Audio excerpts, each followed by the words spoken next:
But we're going to start our next panel, and it is on business growth. So let's welcome our wonderful panelists.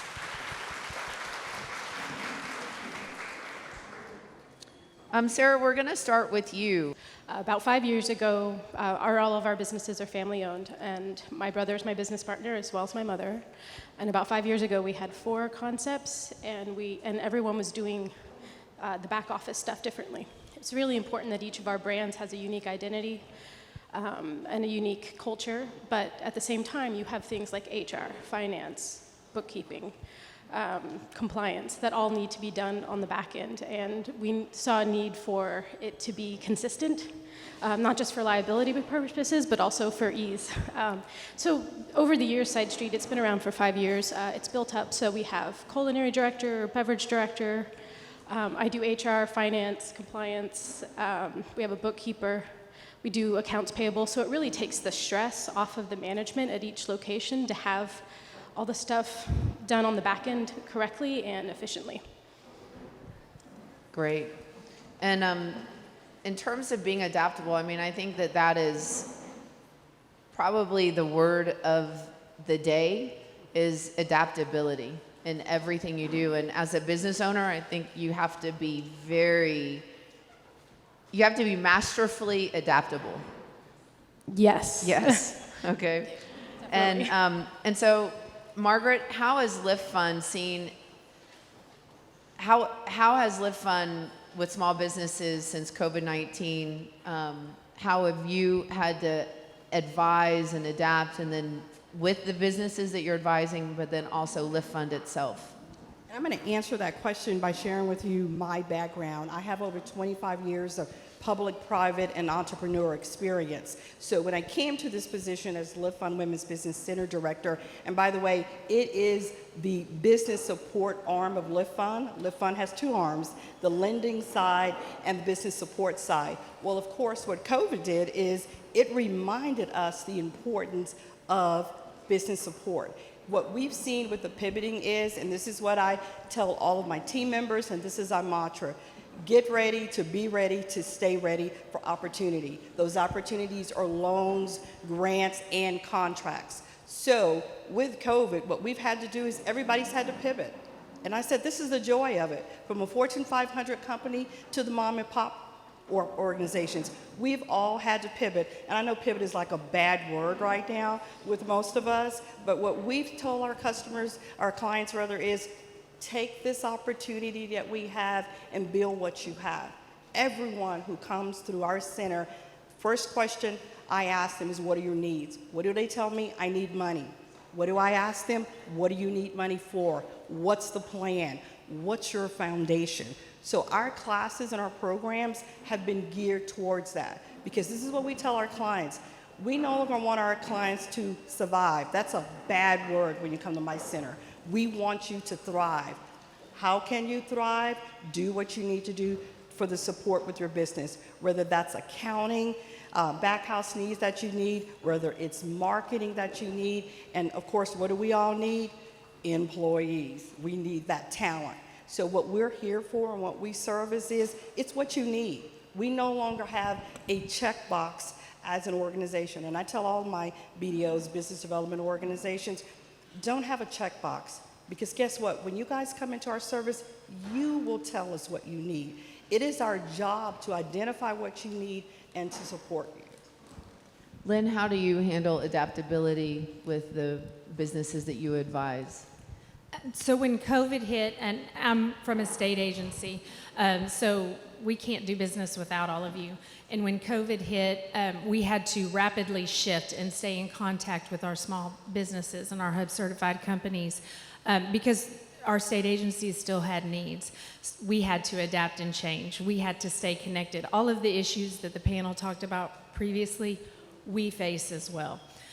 So we had to stay connected, and we had to figure out how we plug into the business community and how we keep them informed of opportunities. So we quickly shifted to Zoom, and we partnered with the comptroller's office, and we held informational sessions online to let them know about bid opportunities. We even had a spot bid fair that are traditionally in person, we held virtually for several years because we had to change and we couldn't stop doing business.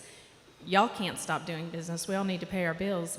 And we want y'all to be successful, so we had to adjust. And we had to work with each other and reach out and stay connected. Not being in person is a huge issue. I connect with people in person. You lose some of that connection over Zoom. So getting back out in the public and doing more of these events has been wonderful. So thank you for having us. Absolutely. I think from that perspective of the topic from the previous panel about virtual versus in person, I think that you can work something out, but I think that I think also there's something going on where we are needing community more than ever. We need each other. We need people. We are not lone animals, so to speak. We're a herding animal, and we need each other. And so even if people are nervous to come back to the office, creating a beautiful culture to be able to do that, to create community where there is support, because that's another part, is that they may not feel they have the support, so it's all on their shoulders. But if you create a culture where you have a community inside where they have support, it makes a huge difference. So, Sarah, what about adaptability at Side Street? I'm sure. Well, I'm in the hospitality and food service industry, so you always have to be adaptable. Real quick, what is Side Street? What do y'all do? So we have a boutique hotel, we have a coffee shop, a wine bar, and 5 restaurants? 4 or 5? We And just what's opened the one, so- yes. radius of these? All in Fredericksburg. All in Fredericksburg. Yes, all in the city limits.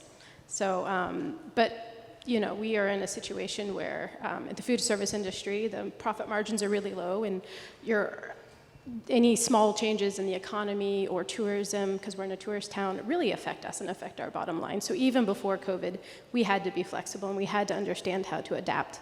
Now with COVID, it just accelerated the process. I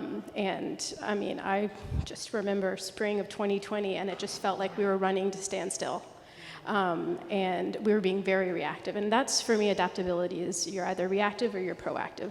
And I think for 2 solid years, we were reacting. We were reacting to the shutdown, but then us staying open and what that looked like, doing to-go orders only, making sure our staff were safe. The state government provided COVID tests to small businesses, which was amazing. So I was the one administering those at my organization.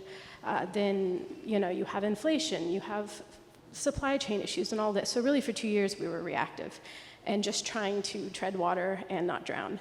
I hate being reactive when I'm being flexible. I need to be proactive. And that is definitely where we've gotten to now. And we've had to make a lot of difficult decisions because the economic conditions are still very challenging.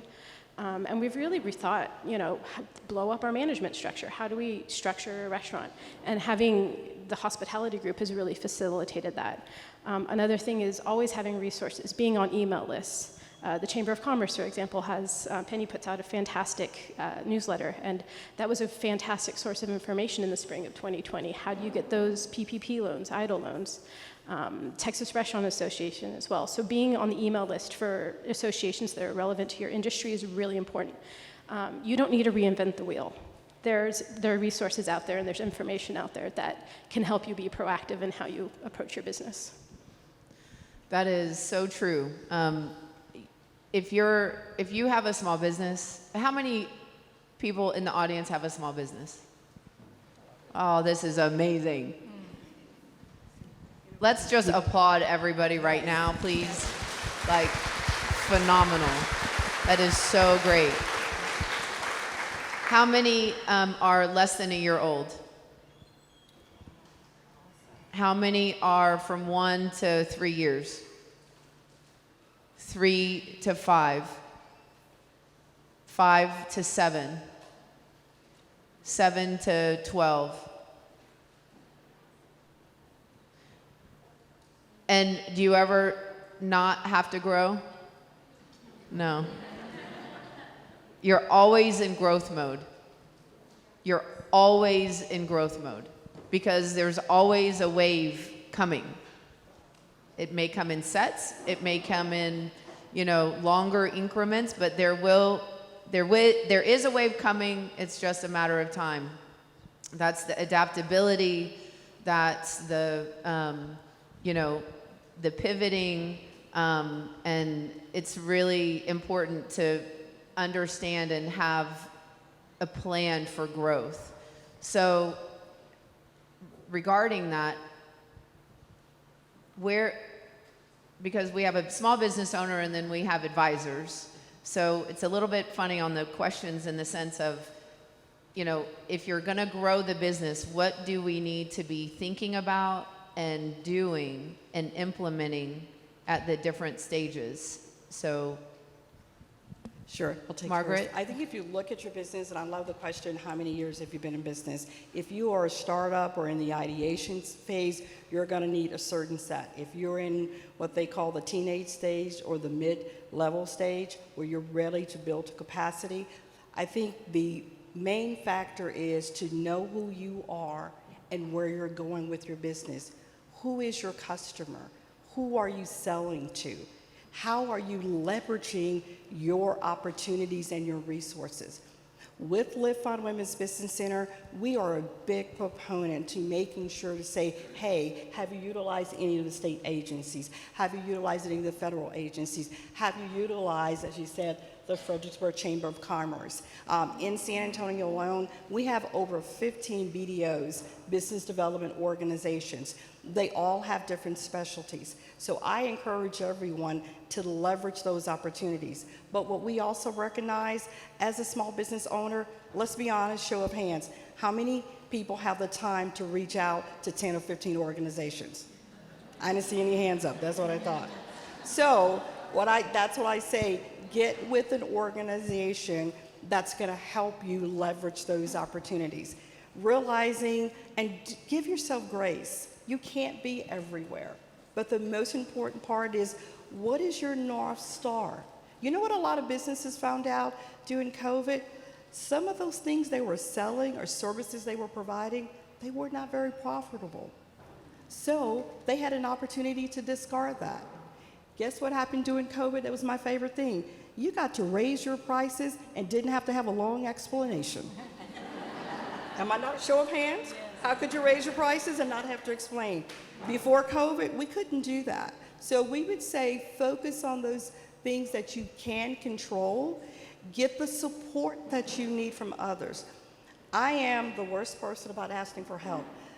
The last 10 years, I'm so much better about it. My favorite word is no. And my other favorite words is, how can you help me?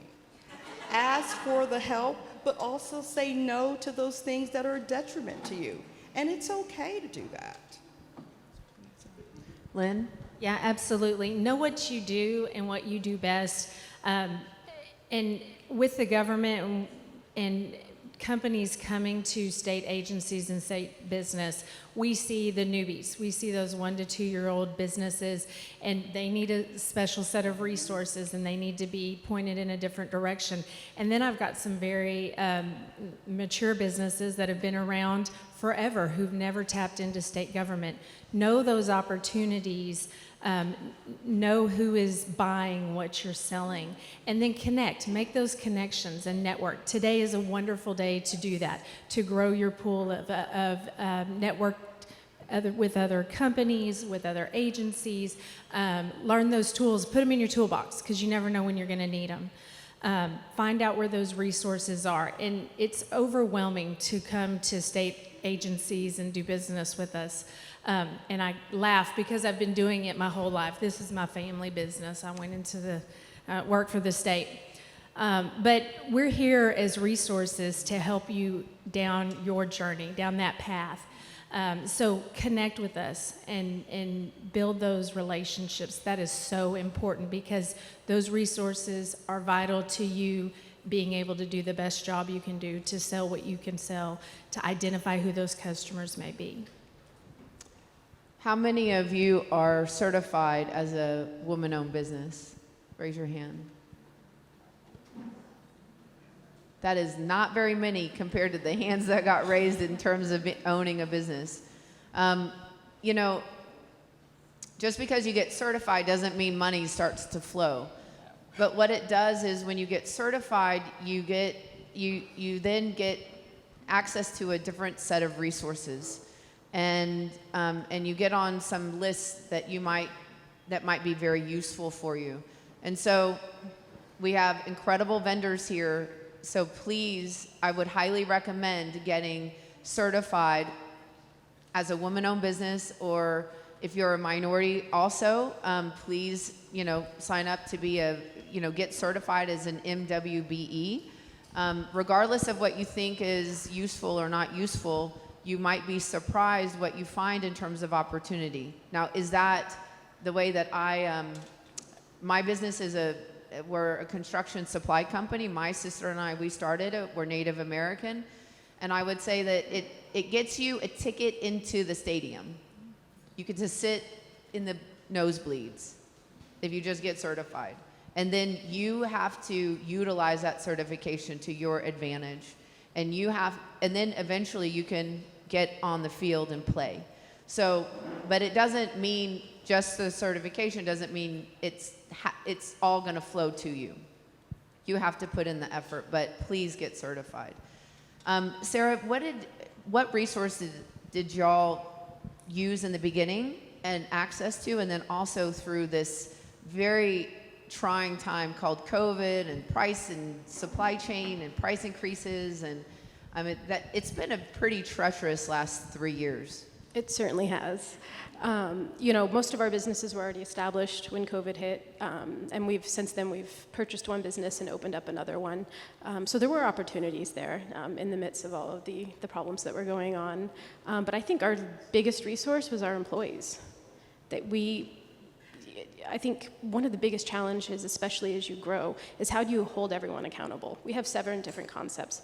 I can't be everywhere at once. How do I make sure that when I create SOPs and workflows that they're being followed? Well, that's going to be up to my managers and the leads, my shift leads and whatnot. So really communication, accountability is really important. At the same time, they expect a lot of me, and they expect a lot of Side Street Hospitality to provide them with support. So that symbiotic relationship is really important. And there's no way we would have gotten through the trying times of COVID without a strong team. And that goes everyone from the dishwasher up to a general manager. We really value everyone in our organization. And we relied on them to make sure that they're implementing the face mask requirements, or making sure that the tables are 6 feet apart, or whatnot. So very important to have a great team surrounding you.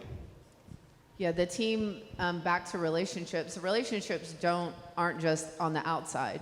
They're also on the inside of your organization, and you want to create those relationships. I think that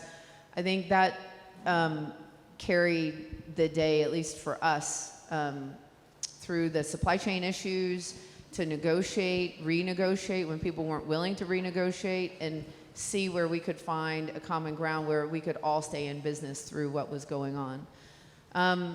I want to know what the top 3 things that a business owner needs to hear about growth. What do they need to be thinking about when they're trying to grow their business? What are the top? I know there's not just one, because you could say one and then it's like, but you need this too. So it's chicken and the egg. So I would like to hear what the top 3 would be from y'all. For me, the most important is sustainability.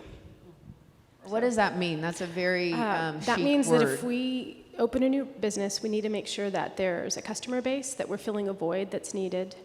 We also need to make sure that it has the support from our management group, and that we have employees to staff the business. So in Fredericksburg, we do have issues with our workforce. We have challenges. We have affordable housing challenges. We have training and education challenges. So if I'm going to go open up a restaurant and I need 50 employees, and I can't get 50 employees, then that restaurant's going to be understaffed. There's going to be a bad guest experience, and then you're going to get bad reviews. So you can't put the cart before the horse. I would say capital and access to capital. You can't grow if you don't have the funds to do so. Know where those resources are, know who those partners are, because there are unique entities that are out there that are available to you to work with them so you can grow, so you can bid on those larger projects and still pay your employees while you're trying to expand your business.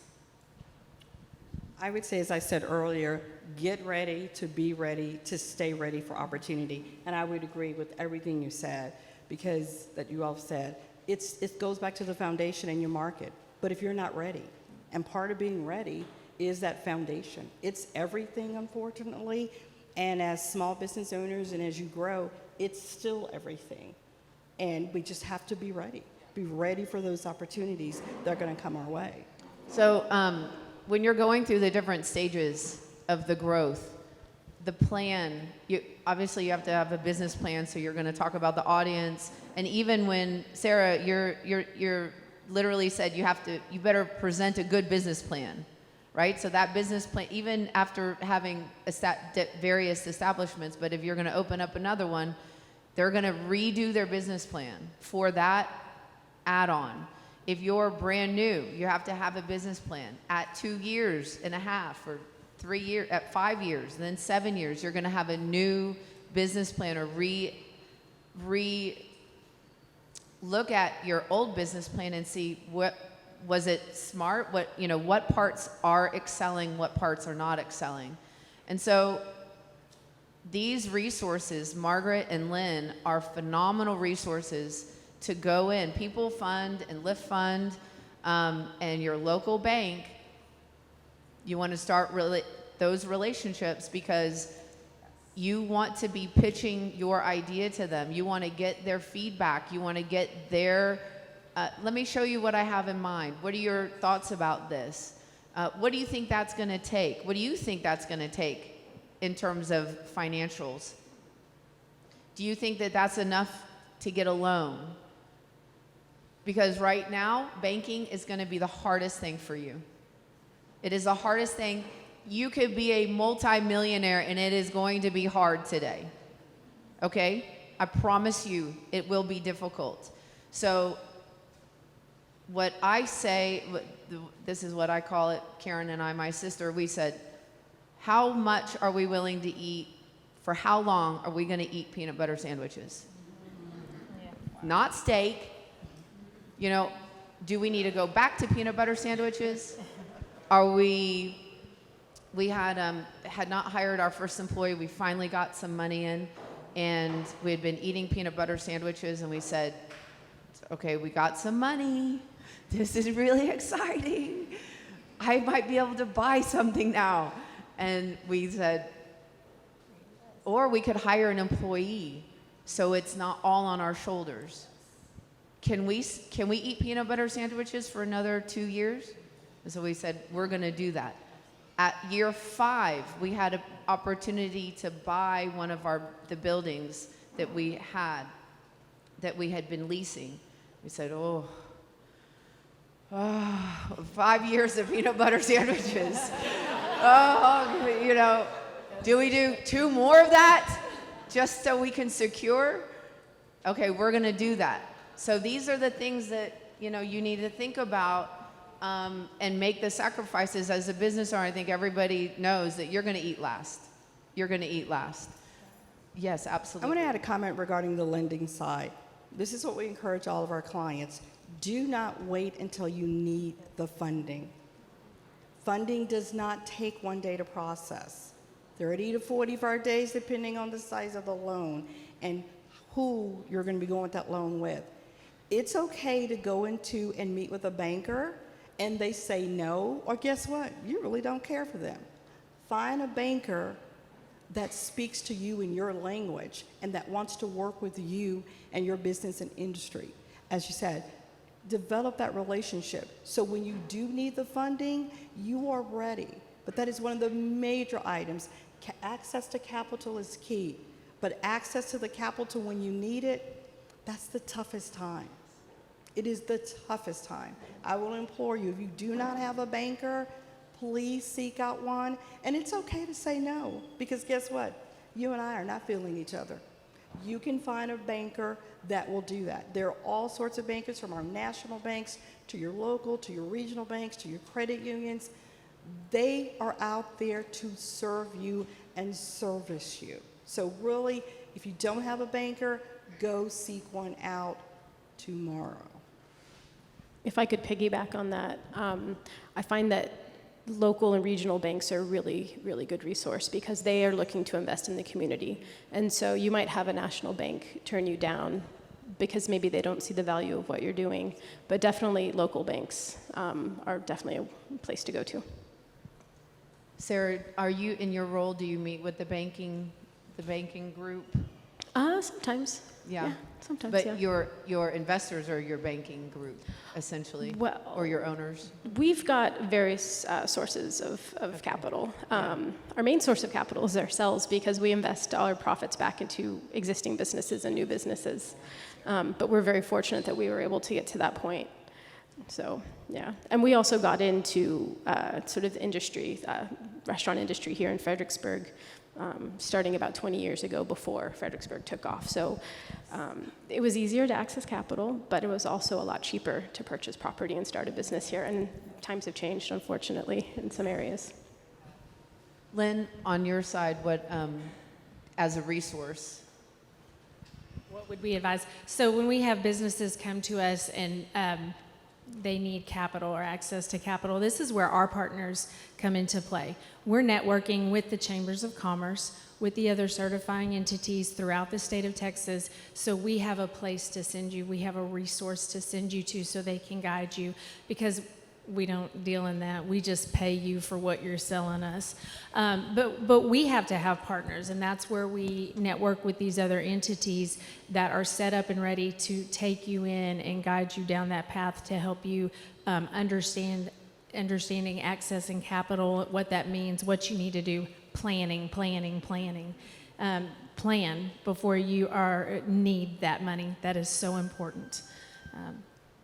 So if you don't have time to send out 15 emails or 15 contacts, you can go to Lynn, who has all That's that right. information. That's right. And there's so many great resources. And, you know, Fredericksburg is, I would call it a bedroom community, but you're surrounded by these massive metroplexes that have these resources. I mean, Texas State has a SBDC, UTSA has an SBDC.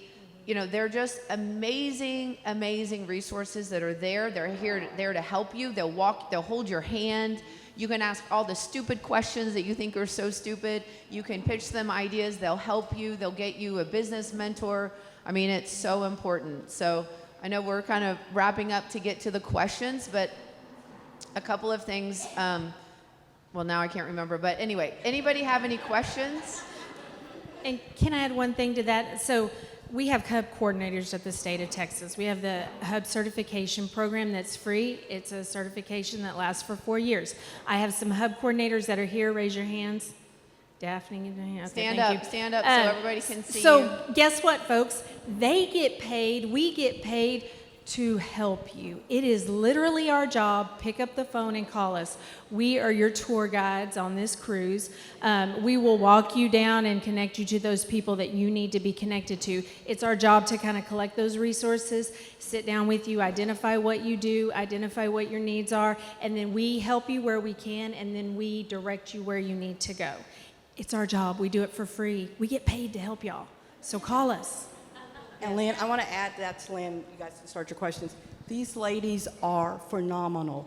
They are free. So when someone tells you, we'll charge you $1,000 or $5,000, Don't do it.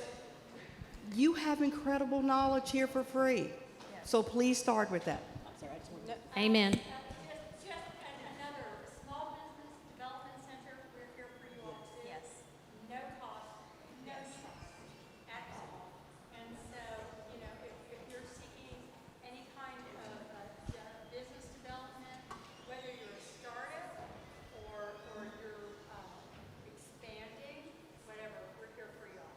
The Small Business Development Center is the SBDC, and you can get on their list, and they have QuickBooks classes for you. They have marketing, social marketing. They have business advisor. They have all of these. Some are virtual, some are in person.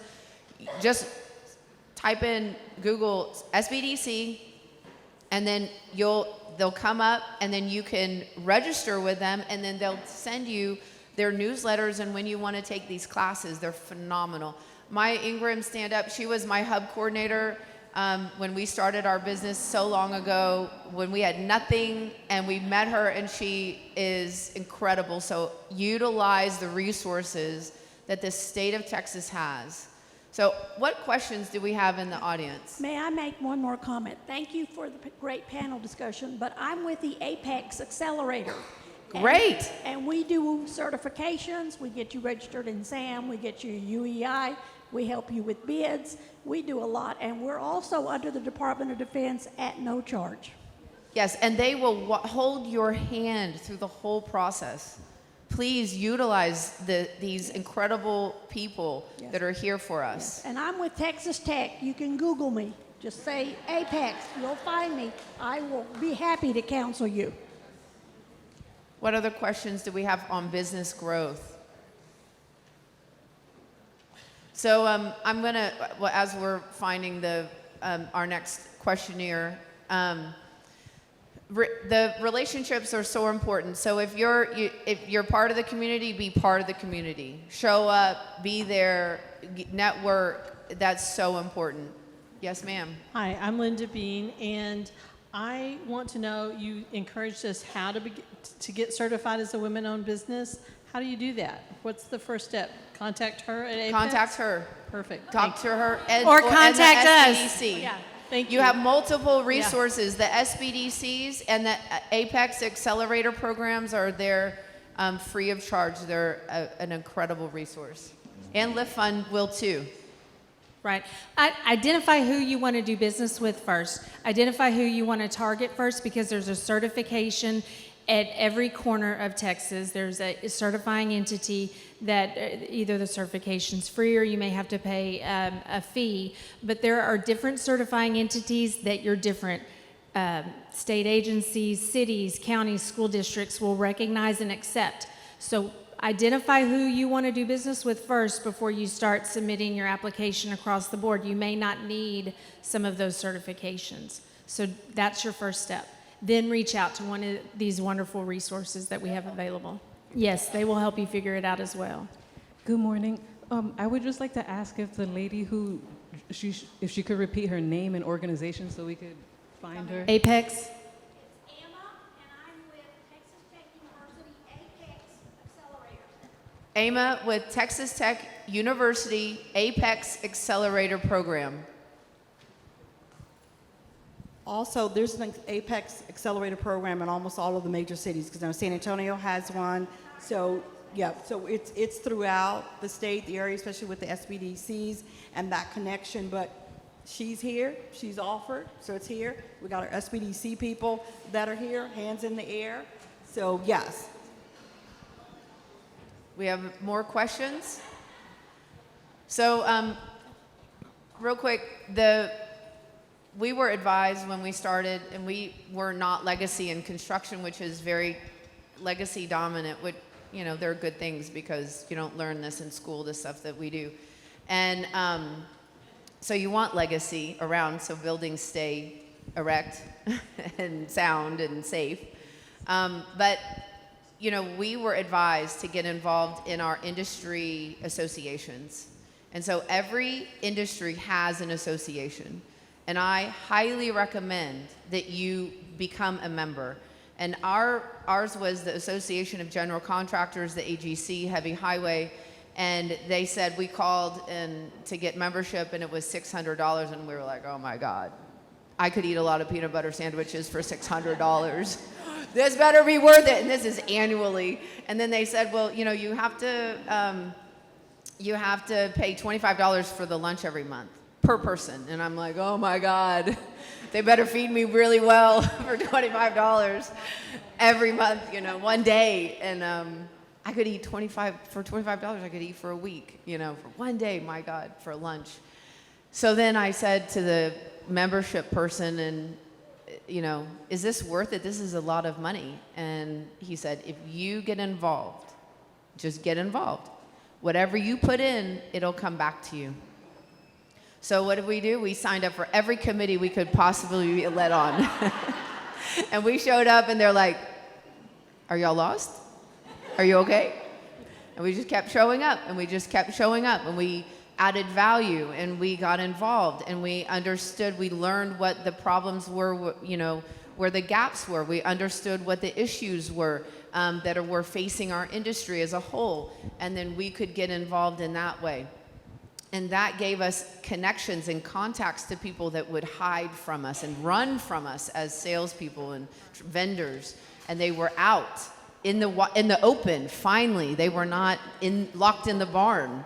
Right. And to that, Natalie, when y'all are networking, a lot of times I'll use an analogy of a three-legged or four-legged stool, and that's what this scenario is. You have government, you have big business, small business, you have your business resources. We all need each other. The stool will not stand alone. So find and connect with each of those individuals. And then remember, you cannot eat the elephant in one bite. So there are, you know, you may be a small business. Don't be scared of doing business with the state government, with the federal government, because there are subcontracting opportunities.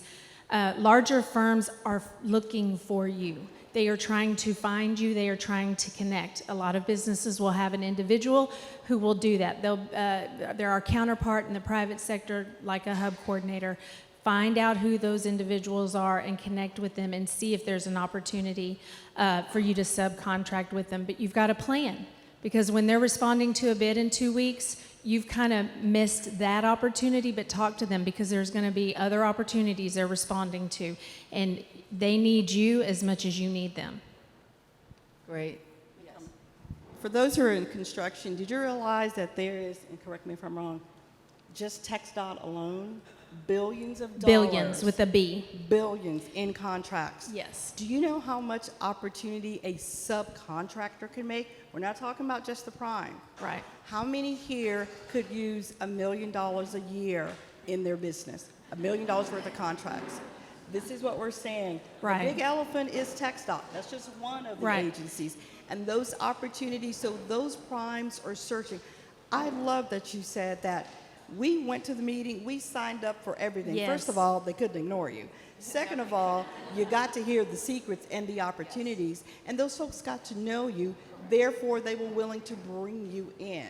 And it's an opportunity, it is work. I know we had extra peanut butter sandwiches, but they're sure worth it after you pass that stage. So we will say, there are contracts out there, it does take some work, but what I can promise you, once you unlock the keys to the kingdom, you're in. Now, you got to work to stay in, but you got to unlock it first. So don't be afraid to go in. And I'm going to say this, I know there's men here. Don't be afraid to be the only woman at the table. Absolutely. Don't be afraid to go out and build your table there. Absolutely. Because if you're building it great enough, they will come in and sit with you. That's great. I love it. Yeah, and she mentioned TxDOT, but I work for the IT agency for the state of Texas, so I'm going to talk about myself. We had over $3 billion in sales in one of our program areas, our cooperative contracts program area. $1.1 billion went to Hub certified firms. That's 33 some odd % of our sales. Those numbers, aren't they great? We have a great program, man. $3 billion in sales and $1.1 billion with the B went to Hub certified firms throughout the state of Texas. There are opportunities out there. Yes? Hi, I'm Linda Stallings, and I have a question. I'm going back to the beginning of your presentation. Thank you very much, by the way. Great information. By all accounts, I'm successful in my business, but I'm ready to scale. And so I find, is that working in your business instead of working on your business, and there is myriad agencies that we can go to. There are so many resources, very grateful for those, but sorting out where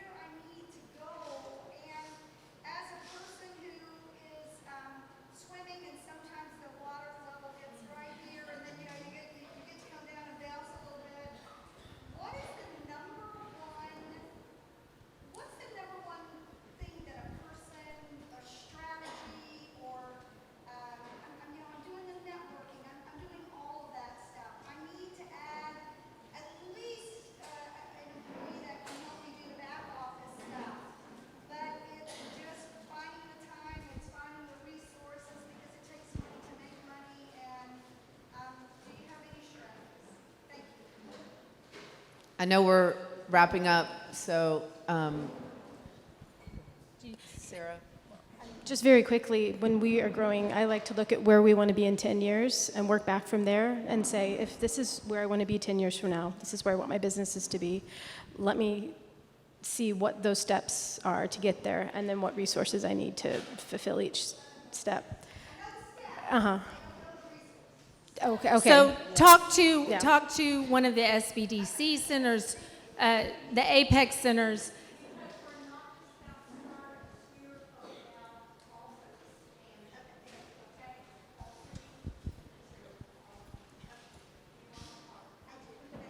I would say one word: intern.